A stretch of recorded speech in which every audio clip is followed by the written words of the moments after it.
My name is Kira Valdez, and I want you to picture this. I'm sitting in the conference room at 9:30 in the morning, and our HR director, Pamela, just finished telling everyone that bonuses are canceled this year because we're tight on budget. I'm looking around at my coworkers' faces, and I can see the disappointment. But here's the thing. I had just brought in 6 major contracts in my first year. 6. Contracts worth over $2 million in revenue, and they're telling me there's no money for bonuses. But that's not even the part that made me want to burn everything down. 3 days later, I walked past the executive conference room and saw catering being set up for their quarterly retreat planning meeting. Salmon, fancy desserts, the whole thing. Then I noticed the architectural plans spread across the table. They were renovating the executive floor. New furniture, marble countertops, some kind of meditation room. That's when I realized they weren't broke. They just didn't think I deserved anything. Before I go deeper into what happened, could you please take a few seconds to tell me in the comments where you're listening from? Because I want to know where my story reaches.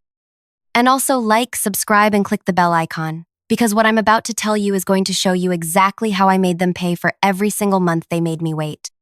So here I am, 26 years old, working for this massive consulting firm that basically runs half the corporate training programs in the country. My job was bringing in new clients, and I was ridiculously good at it. Like scary good. I could read people in meetings, figure out exactly what they needed to hear, and close deals that other people spent months trying to land. But the executives? They treated me like I was lucky to be there. The CEO was this guy named Thornton Webb, who had this way of looking right through you when you talked. Like you weren't important enough to register in his brain. The CFO, Gwendolyn Parks, was even worse. She'd ask me to repeat myself constantly, like she couldn't be bothered to listen the first time. And the VP of sales, this woman named Cordelia Nash, would actually interrupt me mid-sentence to ask if I'd considered more traditional approaches. Traditional approaches, when I was outselling everyone else by 30%. So when they canceled bonuses, I didn't argue. I didn't complain. I just smiled and said I understood these were challenging times. And then I went home and started planning. See, most people would have looked for another job, maybe filed a complaint. But I realized something during those first few weeks after the bonus announcement. These people had made a huge mistake. They'd shown me exactly who they were, and they had no idea who I was. I started paying attention, real attention, not just to the work, but to them. How they moved through the office, what made them nervous, who they talked to, what they were afraid of. Thornton Webb, our CEO, had this habit of clearing his throat before he lied. And he lied constantly. About knowing details he didn't know. About being involved in decisions he'd never heard of. About understanding technical aspects of our programs that he couldn't explain if his life depended on it. He was terrified someone would figure out he was basically just a good-looking guy with an MBA who'd never actually done the work. Gwendolyn Parks, the CFO, was obsessed with being right about financial projections. She'd spend hours crafting these conservative estimates, and then when anyone suggested different numbers, she'd get this look on her face like they'd personally attacked her. She couldn't handle being wrong about money, especially not in front of other people. And Cordelia Nash? She was desperate to prove she was irreplaceable. She'd take credit for other people's ideas, volunteer for projects she couldn't handle, and constantly name-drop about her relationships with important clients. But here's what I noticed. Those client relationships were mostly her calling them once every few months to check in. She wasn't actually bringing in business anymore. For 8 months, I watched them. I learned their schedules, their insecurities, their weak spots. I started noticing things like how Thornton would panic if board members asked technical questions during presentations, how Gwendolyn would second-guess herself if anyone challenged her projections with industry data, how Cordelia would get defensive if anyone implied her role might not be essential. And while I was learning all of this, I kept doing my job, bringing in clients, exceeding targets, being the perfect employee who never complained about anything. But I was also doing something else. I was positioning myself. See, our company had this annual board presentation every September. It was the biggest deal of the year. The board would fly in from all over the country, and the executives would present the yearly performance, future projections, strategic initiatives, all of it.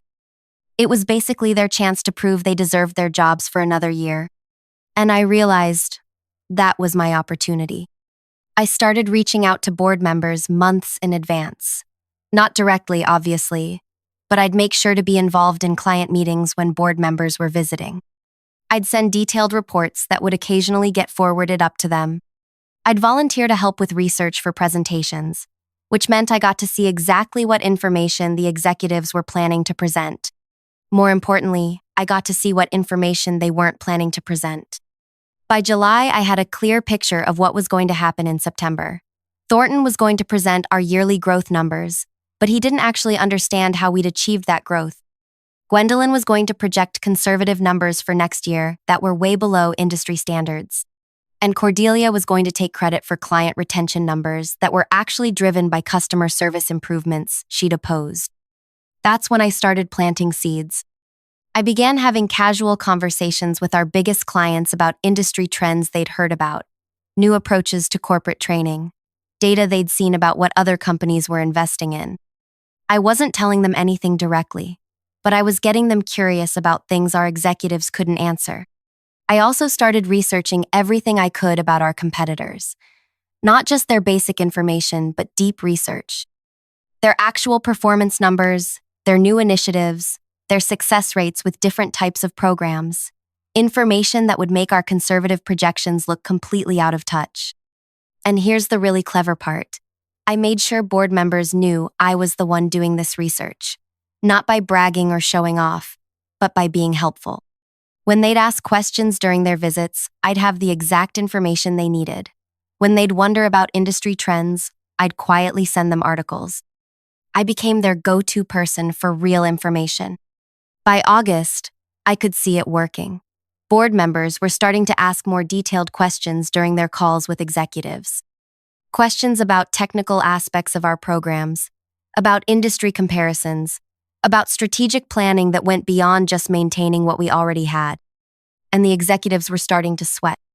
Thornton began staying late more often, trying to cram information he should have known all along. Gwendolyn started second-guessing her projections, asking for more and more data to support her conservative estimates. Cordelia began trying to insert herself into client meetings she'd never cared about before. But none of them realized what was happening. They just thought the board was being more demanding this year. Meanwhile, I was preparing for September like it was the most important performance of my life. Because it was. I had spent 8 months studying these people like they were lab specimens. I knew exactly what would make them panic, exactly what would expose their weaknesses, and exactly how to make sure I was standing right there when everything fell apart, ready to step in and fix what they couldn't. The week before the September presentation, I could feel the tension in the office. Thornton was snapping at people over tiny mistakes. Gwendolyn was working through lunch every day, frantically checking and rechecking numbers. Cordelia was sending emails at all hours, trying to gather last-minute client testimonials to strengthen her presentation. And I was calm. Completely, utterly calm. Because I knew something they didn't know. I knew that in 72 hours, their careers were going to implode, and there wouldn't be a single thing they could do to stop it. Not because I was going to sabotage them, but because I was going to help them sabotage themselves. The board presentation was scheduled for Thursday morning at 10 o'clock. By Friday afternoon, the entire executive structure of our company was going to be completely different. And on Monday morning, I was going to walk into the office as the new regional director, with a salary that was triple what I'd been making, plus the bonus they'd refused to give me, plus a year-end profit-sharing agreement that would set me up for life. But none of them saw it coming, not even a little bit. Thursday morning arrived like Christmas morning for me. I got to the office early, made sure I looked professional but not trying too hard, and positioned myself in the back of the boardroom where I could see everything unfold. The board members filed in at 9:30. 7 people who controlled the future of our company, and I'd spent months making sure they trusted my judgment more than they trusted our executives. Not because I'd told them to, but because I'd consistently given them better information than anyone else. Thornton started the presentation right on time. He looked confident, had his usual fake smile, began with the standard overview of our yearly performance. Everything seemed normal. Then board member Patricia Hoffman raised her hand. Thornton, before we go further, I'm curious about the technical methodology behind our highest performing client programs. Can you walk us through the specific frameworks that generated these results? I watched Thornton's face, and there it was, the throat clearing. He had no idea what frameworks we actually used because he'd never bothered to learn them. He started talking about innovative approaches and synergistic solutions, which meant absolutely nothing. Patricia looked confused. I'm sorry. Could you be more specific? Which particular assessment tools are we implementing? And how do they compare to industry standards? This was beautiful. See, Patricia had asked me about this exact topic 2 weeks earlier. I'd given her a detailed breakdown of our actual methodologies, showed her comparative data with our competitors, explained why our approach was working. She knew I understood this stuff inside and out. But Thornton? He was drowning. Well, Patricia, that's really more of an operational detail that my team handles. The important thing is the results we're seeing. Actually, interrupted board member David Chen, I'd like to understand those operational details. They seem crucial to evaluating whether our success is sustainable. Another question I'd prepared David for, without him realizing it. During his last visit, I'd casually mentioned some research I'd done about long-term sustainability in corporate training programs. I'd planted the seed that this was something worth asking about. Thornton looked like he wanted to disappear. He started stammering about bringing in subject matter experts to answer technical questions, which made him look completely incompetent in front of people who needed to believe he was running the company. That's when Gwendolyn jumped in to save him. Big mistake. Perhaps we should move to the financial projections where I can provide the detailed analysis you're looking for. Gwendolyn opened her presentation, and I could see she was nervous but trying to project confidence. She launched into her conservative projections for next year, talking about maintaining steady growth and avoiding unnecessary risks. Board member Michael Torres raised his hand. Gwendolyn, these projections seem quite conservative compared to industry benchmarks. Are we potentially leaving money on the table? Perfect. Michael had asked me about industry benchmarks just last month. I'd sent him comprehensive data showing that companies like ours were typically growing much faster than Gwendolyn's projections suggested. Not because I was trying to undermine her, but because he'd asked and I'd given him accurate information. Well, Michael, I believe in prudent financial planning. It's better to exceed conservative expectations than to fall short of aggressive ones. But, said Patricia, if our competitors are achieving 15 to 20% growth and we're projecting 8%, aren't we basically planning to fall behind? I had given Patricia those exact competitor numbers 3 weeks ago when she'd asked about market trends. Gwendolyn's face went white because she knew Patricia was right, but admitting it would mean admitting her projections were inadequate. Well, those numbers can be misleading depending on how you calculate. Actually, David jumped in. I have data here showing that most firms in our sector are projecting double-digit growth. Are we missing opportunities our competitors are seeing? Gwendolyn started backtracking, trying to explain why her numbers were more realistic, but she sounded defensive and unprepared. You could see the board members exchanging glances, wondering why their CFO didn't seem to understand basic industry trends. Then Cordelia made her fatal mistake. She tried to rescue the situation by taking over. If I may, I think what we're missing here is the strength of our client relationships. My team has maintained exceptional retention rates, and I've personally managed relationships with our top-tier clients for years. Board member Jennifer Walsh looked interested. That's great to hear, Cordelia. Can you tell us about your recent interactions with those top-tier clients? What feedback are they giving you about future needs? This was the moment I'd been waiting for. Jennifer had asked me this exact question 2 months ago, and I'd given her detailed insights about what our major clients were actually saying about their future training needs. Information I'd gathered by actually talking to them regularly, not just calling to check in once a quarter. Cordelia started talking about general satisfaction and positive relationships, but she couldn't provide specifics because she didn't have regular substantive contact with these clients anymore. I'm sorry, said Michael, but when you say you've managed these relationships, how often are you actually speaking with decision makers at these companies? Cordelia's voice got tighter. Well, I maintain regular contact through various channels. Because, Jennifer continued, I was under the impression that most of our day-to-day client interaction is handled by our account management team. Are you saying you're personally involved in their ongoing needs assessment? I watched Cordelia realize she'd walked into a trap. She couldn't claim to be managing relationships she wasn't actually managing, but admitting the truth would make her look irrelevant. I oversee the strategic aspects of those relationships. But not the operational aspects? Patricia asked. So when clients have specific needs or concerns, they're not coming to you directly? It was falling apart beautifully. Each executive was being exposed for exactly what I knew they were. Thornton didn't understand the technical work. Gwendolyn didn't understand the market. And Cordelia wasn't actually managing client relationships. Then David asked the question that destroyed everything. This is concerning. If our CEO doesn't understand our methodologies, our CFO is projecting below market growth, and our VP of sales isn't directly managing key client relationships, who is actually running the strategic aspects of this company? The room went silent. I could see all three executives looking at each other, realizing they'd just been completely exposed in front of the board.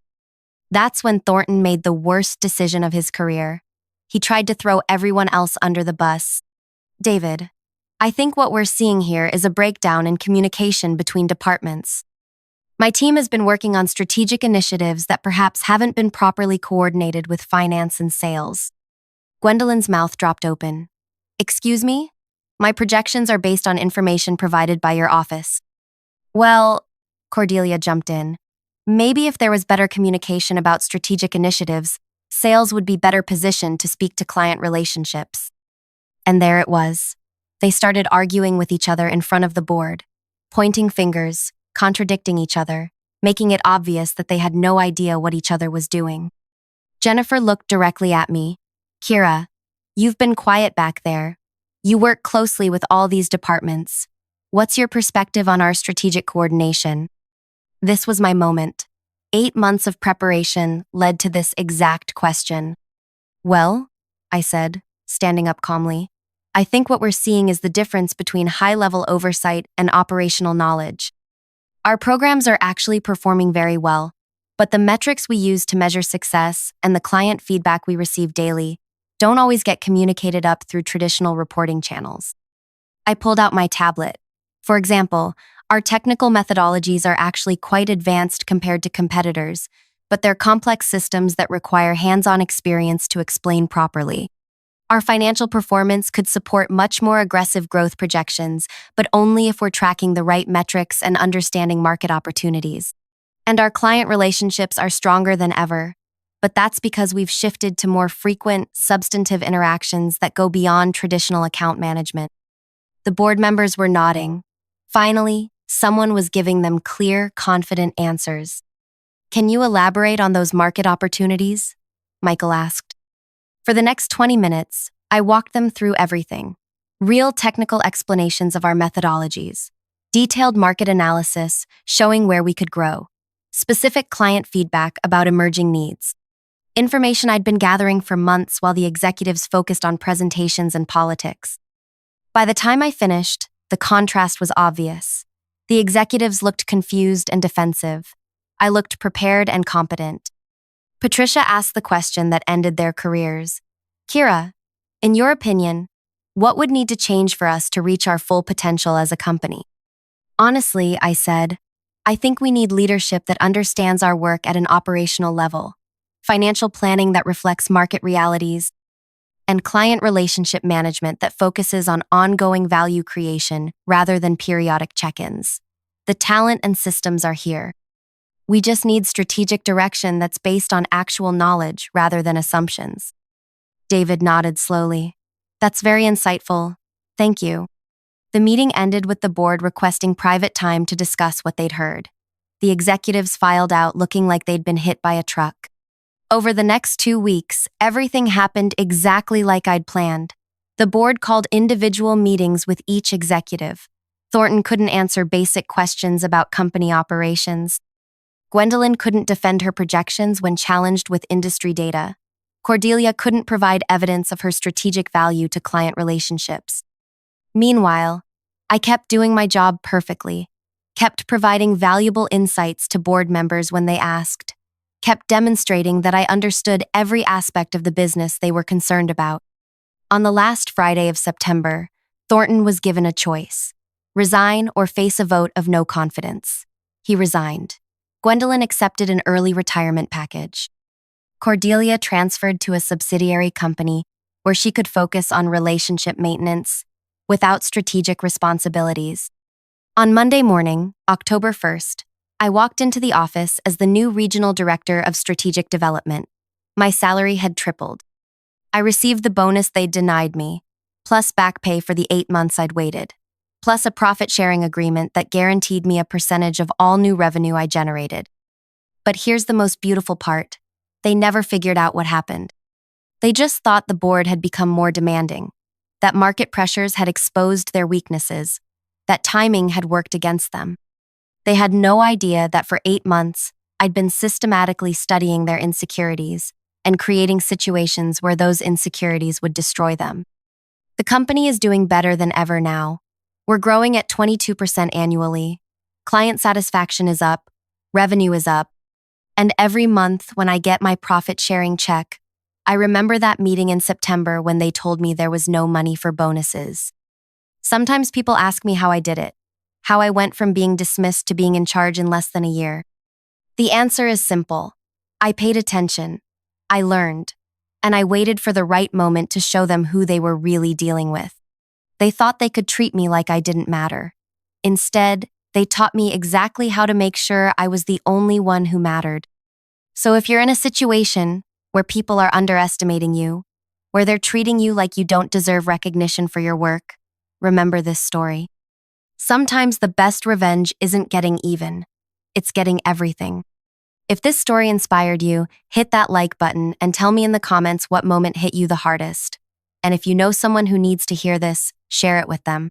Because sometimes people need to know that patience, preparation, and paying attention can be the most powerful weapons you have.